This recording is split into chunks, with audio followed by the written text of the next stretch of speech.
We talk about greatness a lot on this channel, and of course, the team that comes up a lot is the Golden State Warriors, as throughout the last decade, they have displayed a level of greatness and dominance rarely seen in sports. A level of dominance that peaked in the 2017 and 2018 seasons when they added four-time scoring champion and 2014 MVP Kevin Durant to the roster. And that's really all we talk about when referring to that specific time period. A lot of people who aren't Warrior fans understandably would rather forget these years because I can understand how unfun that must have been. But something that I think about from time to time, and the thing I started realizing more and more as I got older, was yes, that team was so unbelievably good. Something that can be explained by a specific week in October of 2018, when, in my opinion, this team reached their absolute peak and had possibly the greatest week of basketball in NBA history.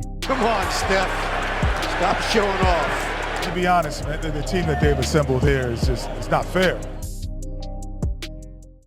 Now, I don't do this much anymore, but we are so close to 100K, so if you do enjoy this video, please feel free to subscribe, and also be sure to leave a like. It takes just 1 second, and it really helps out a lot. Coming off of back-to-back championships in 2017 and 2018, the Warriors were beginning to look like they were never going to be able to be stopped. The Houston Rockets had the absolute best chance, and they still couldn't get it done. And nobody else was really even in the conversation. The championship ladder for the foreseeable future was just Golden State, and then everyone else. But that gap was about to become even larger than it already was. I'm a Warrior. And let's get this out the way right now. I have no problem admitting that even though DeMarcus Cousins was injured at the time, this picture is not supposed to exist.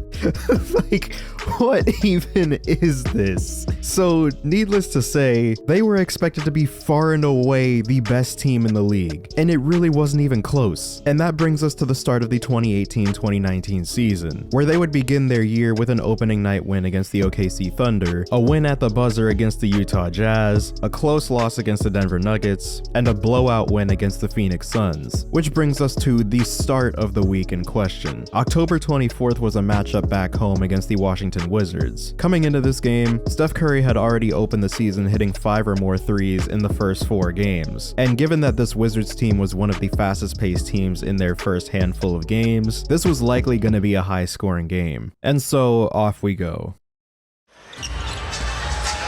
Curry with high dribbles, it keeps it alive. Oh, you gotta be kidding me. Oh, they're getting good looks.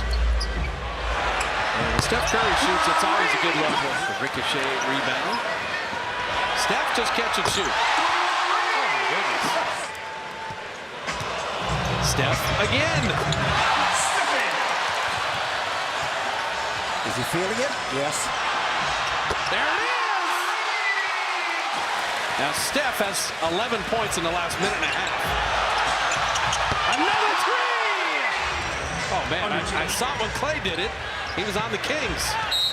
Satoransky is now just face guarding him full court. You see the shot he just made? Steph faked the pass there. Damian. Got Curry the three. Curry head of the field. He's got Durant with him. And Beal smelled it out. Curry three. He's fouled. Iguodala open three. And Looney giving Steph another opportunity. He's got 43. That's the thing that I see. Ball's not moving for them. They've almost degraded into it. Curry! He shot it from the Coliseum BART station. Steph three. Got another one! 18 in the quarter.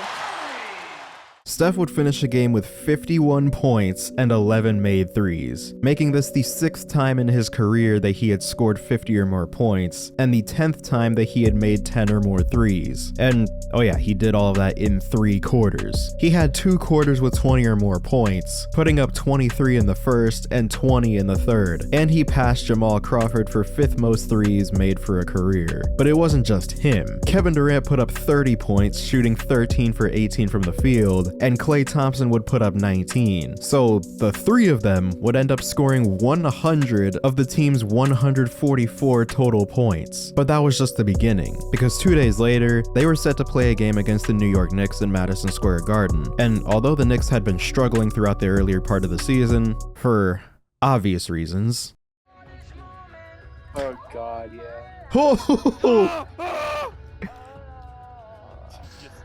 Versus Steph.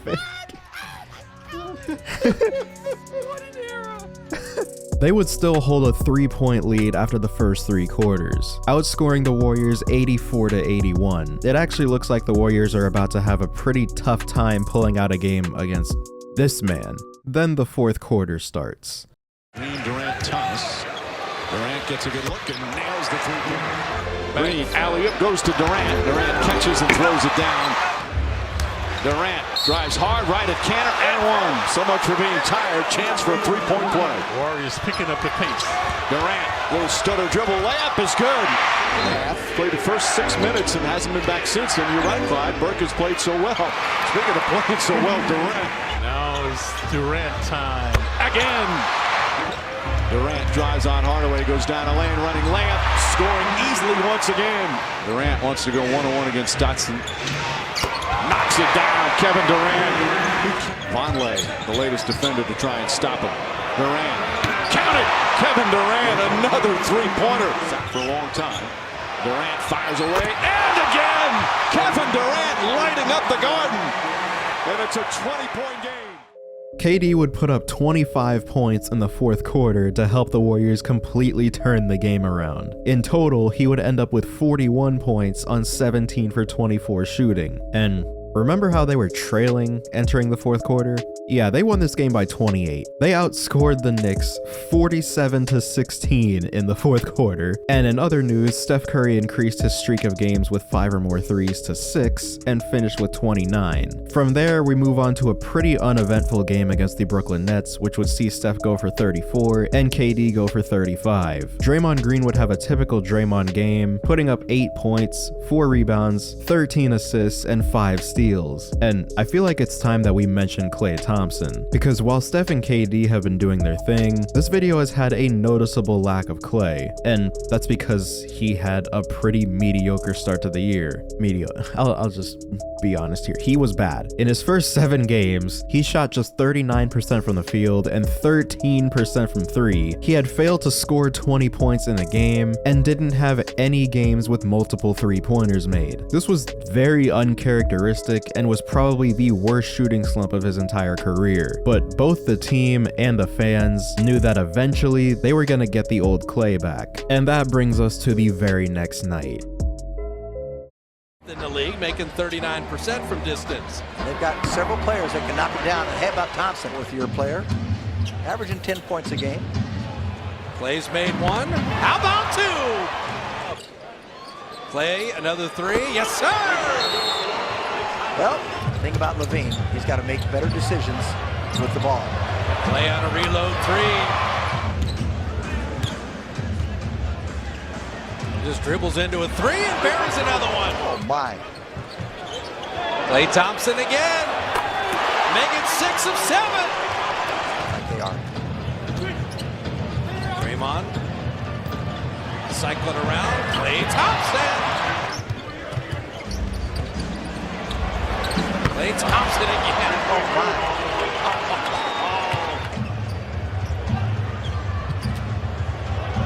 Klay in the corner again. The Chicago fans are getting treated. I don't think Klay will come out until he gets 40, and I think he has. Yes. Klay Thompson. He's got 41. And Klay's got another one. Well, he got his rhythm back. Well, he's 1 away from the record. Catch and shoot 3. There it is. He's tied Steph. Might be really appropriate. For NBA history, you got it! 14 threes in a game has never been done until tonight.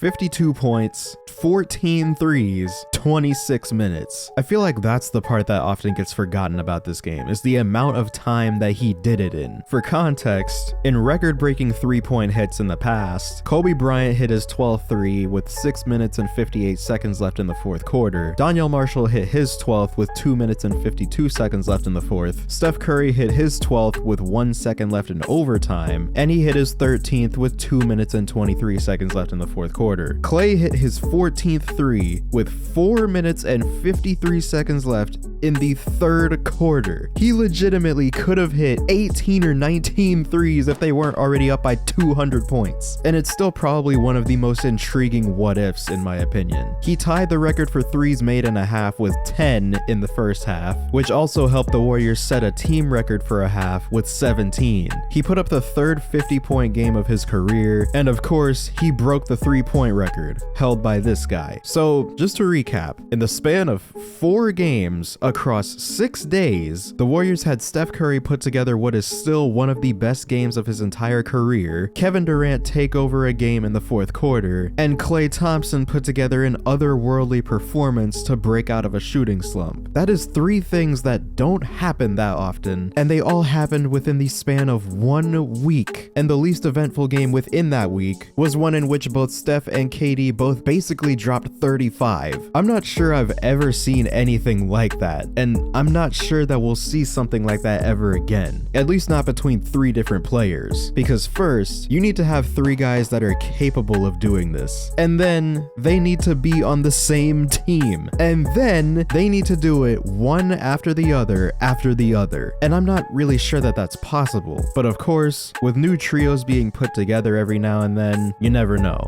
But for now, in my opinion, this is still what could be the greatest week in NBA history. And there's a chance that some of you might have a different instance in mind when hearing that. Well, that's what the comments are for. If you don't agree, what do you think is the best streak of games in a short period of time by teammates? I'm actually really interested to see what you guys come up with. But with all that being said, I hope you guys enjoyed this video. Subscribe if you're new, hit the bell to be notified when I upload, comment down below what you want to see next, and as always, I'll see you guys in the next one.